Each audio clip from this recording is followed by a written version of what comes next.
Victoria and South Australia's revamped hotel quarantine systems are set for their first big test today, with international flights returning to both Adelaide and Melbourne.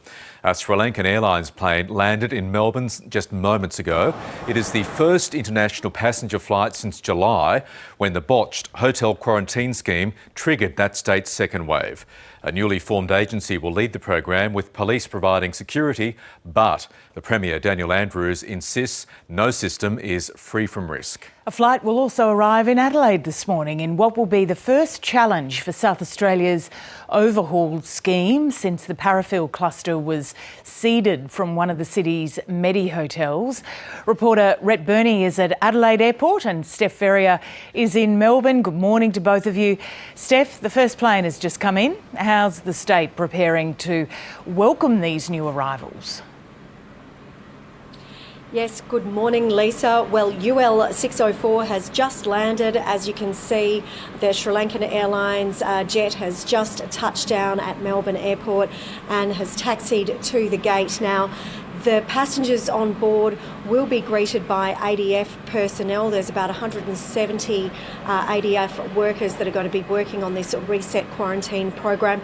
They will be temperature checking them, and they've also been trained to be able to escort them to those hotels as well. Now, they'll go into immigration, do those checks, get their bags, and then we understand that there will be buses on the tarmac, so they'll go back down onto the tarmac, well away from the international arrivals who are here behind me, so nowhere near members of the public, and they'll be taken straight to those hotels. Now, we do know that unfortunately they aren't going to be able to get any fresh air or exercise breaks outside of their hotel rooms for the duration of their 14-day stay.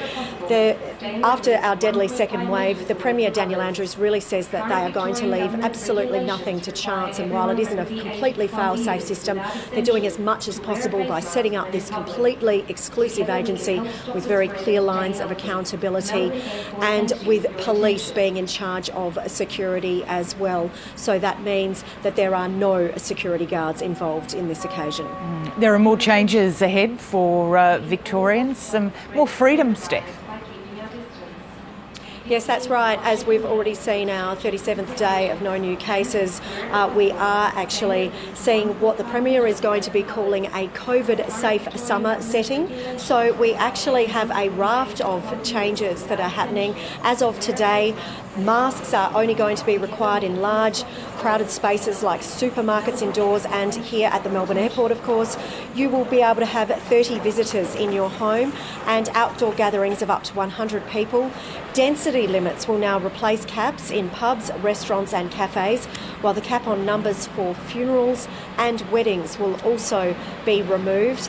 And importantly, we'll see 50% of workers returning to their offices on January the 11th, and 25% of public servants as well on the same day. So life returning a little bit to normal. There'll also be standing service at bars, so we'll be able to cheers this 2020 away with a beer or a stronger drink, perhaps.